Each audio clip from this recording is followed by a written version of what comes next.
Uy, dumating na. Redmi Turbo 4 Pro.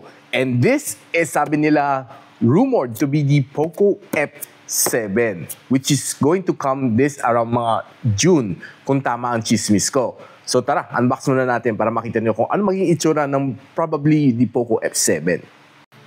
Now, solid na solid ang kanyang packaging, the same sa kanyang Turbo 4, no?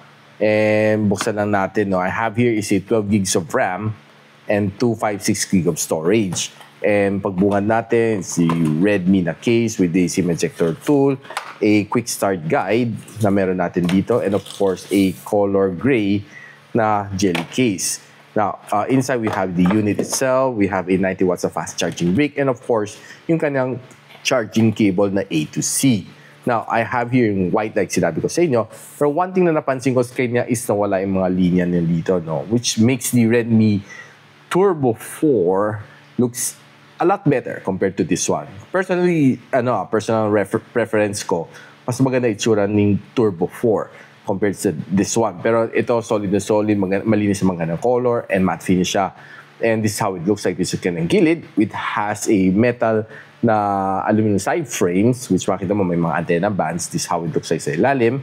Malinis on these sides, and ito itsura sa ibabaw.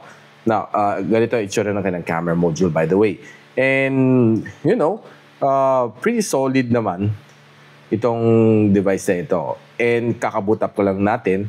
And I would say na outright, malakas ang kanyang processor. Itong AnTuTu benchmark score na nakuha natin. And we'll be doing a full review neto. So, I want to ask you kung ano gusto nyo malaman dito. So, taking a quick snap lang sa kanyang camera. So, ayan, kita nyo, bagong-bago pa lang naman talaga. So, kunan lang natin quickly itong figurine natin, no? So, let's see kung how it looks like. Okay, solid naman. Though medyo low light ako dito, but for me, not bad ang kuha ko dito sa kanyang shot. So, yeah, if you want to know more about si Redmi Turbo 4 Pro and kung saan ako nabili, I'll post the link on the description, or just simply follow me para sa full review nitong Redmi Turbo 4 Pro. I'll see you around.